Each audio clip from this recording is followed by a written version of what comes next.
For the past 3 weeks, the world watched as Russia's military assault forced millions to flee westward. As casualties mounted, global calls for a ceasefire grew. And that's the message Turkish President Recep Tayyip Erdogan made as he met with the leaders of Germany and Greece over 2 days. The worsening conflict in Ukraine was at the center of President Erdogan's meeting with German Chancellor Olaf Sholz. Both leaders called for a ceasefire and stressed the importance of their NATO partnership. Scholz thanked Ankara for closing the Bosphorus to warships in response to the conflict. Russia's attack on Ukraine also dominated President Erdogan's talks with Greek Prime Minister Kyriakos Mitsotakis. A statement following their meeting said that Turkiye and Greece have a special responsibility in European security amidst the conflict in Ukraine. Russia launched its attack on Ukraine on February the 24th, triggering global condemnation and severe sanctions that have battered its economy and furthered its isolation. And to discuss this flurry of diplomacy over the past few days, joining me now from Atlanta is Ali Demirdas. He is a political analyst.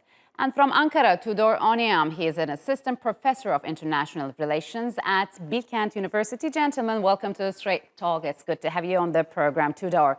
What do you make of what do you make of the Greek Prime Minister's visit to Turkey? How significant is it, especially in terms of timing? I believe it's a good signal, particularly considering what went before it last fall. The announcement of the Greek-French alliance, the increase in Greece's naval spending. And so I believe that this is, a signal that, there is an effort to detension the relationship, so that the detente might be coming. Of course, we will have to see if this is going to be continued, what will come next. But I think overall, this is very encouraging. So, Ali, that brings to mind a question. Just in the beginning of this year, Greece's prime minister threatened Turkey to hit Turkey, actually, with sanctions over maritime disputes, migrant pushbacks. What has changed all of a sudden? The biggest change is the president of the United States. Biden has basically expressed its intention to kind of withdraw from the Eastern Mediterranean issues, and it basically left Greece to, by itself to deal with the situation in the area. So Greece has taken steps to resolve the issues with Turkey by itself, and we're going to see if they're going to be successful. So Turkey released a statement after the meeting saying Turkey and Greece have a special responsibility in the European security architecture, which has changed with Russia's attack on Ukraine. So Tudor, has the conflict in Ukraine pushed, as Ali mentioned, apart from the US's partial maybe withdrawal from Eastern Mediterranean as well as from the Middle East, has this conflict pushed the two NATO allies and neighbors to look past their differences for greater good of the European security? Well, it has certainly created an incentive for them to sort of put their differences on ice for the time being. One reason has to do, of course, with the necessity of the European Union and, of course, of the wider world to reduce its dependence on Russian natural gas. And obviously, one possible way of doing this, of replacing Russian natural gas, is to develop the natural gas reserves in the East Mediterranean. And of course, in order to do this, Greece and Turkey have an incentive nowadays to cooperate. The second reason, of course, has to do with deterring the potential future Russian aggression. And of course, in this capacity, Turkey has the second largest military in NATO, and besides, of course, its geographic position. And certainly, I mean, this explains the increased interest and that Turkey presents for a lot of countries around the world. And besides the visit from the Greek Prime Minister. We also have the visit from the German Chancellor, and Yes. before that we had the visit from the Israeli President. Before moving on to the German Chancellor's visit, Ali, speaking after the meeting, the Greek Prime Minister said they have big differences which cannot be overcome overnight, just like that. So, but they also agreed on working on positive agendas. What are those positive agendas, and what's the way forward for the two-country relations? I have always believed that these disagreements between Turkey and Greece are too great to be resolved through a diplomatic process, and that's why we witnessed the escalating, arms race of Greece against Turkey and Turkey's gunboat diplomacy. Because of the situation in Ukraine, two countries have basically decided to pause what was going on in Eastern Mediterranean.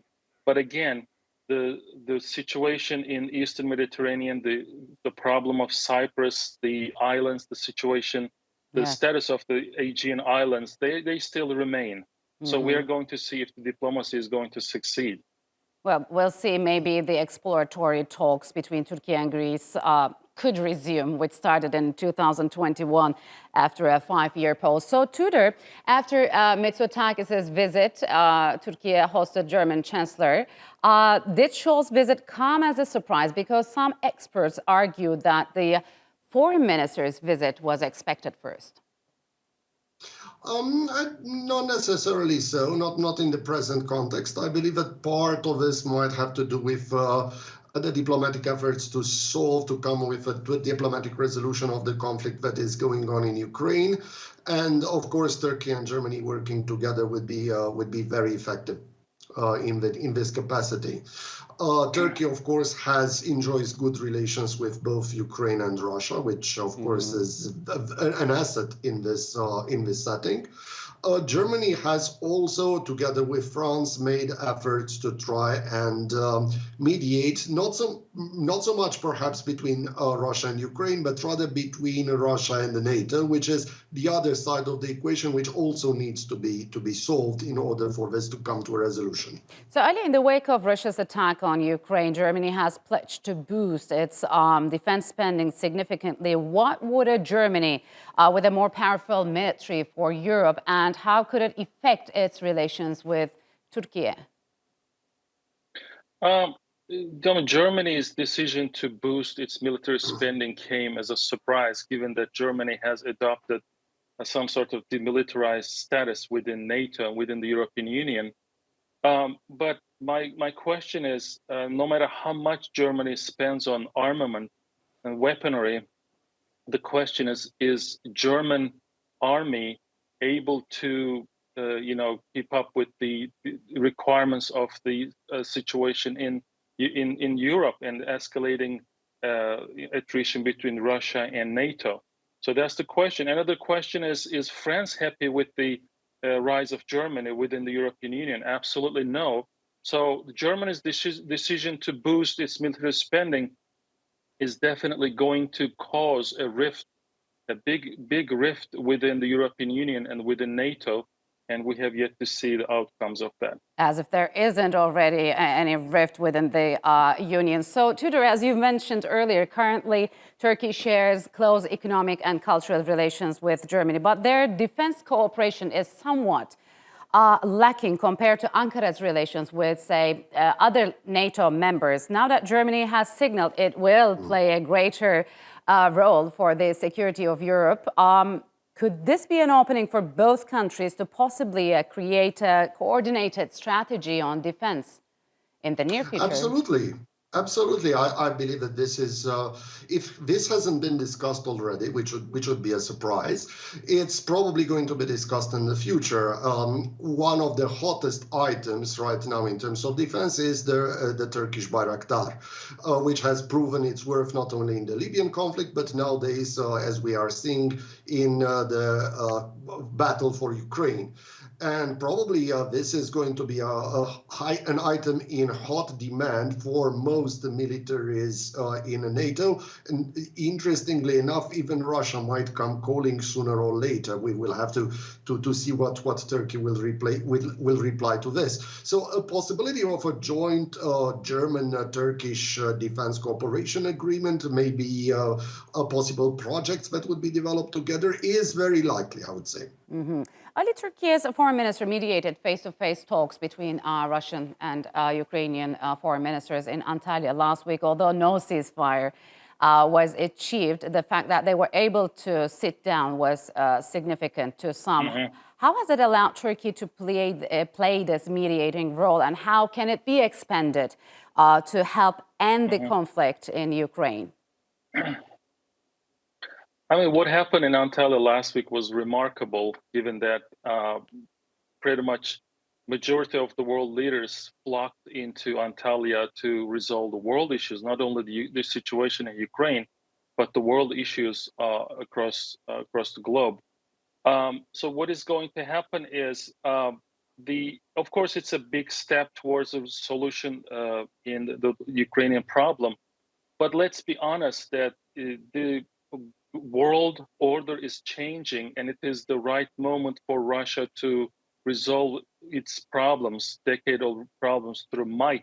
So Russia is not going to stop until it reaches its goals in Ukraine, and we are not seeing any possibility of diplomatic resolution to the situation in Ukraine.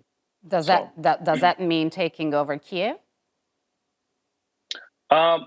So this is a matter of life and death for Putin, for Russia, for Russia's perception of geopolitical, well-being. So without achieving or stopping short of achieving the goals in Ukraine is going to cost Putin dearly, Putin Russia dearly.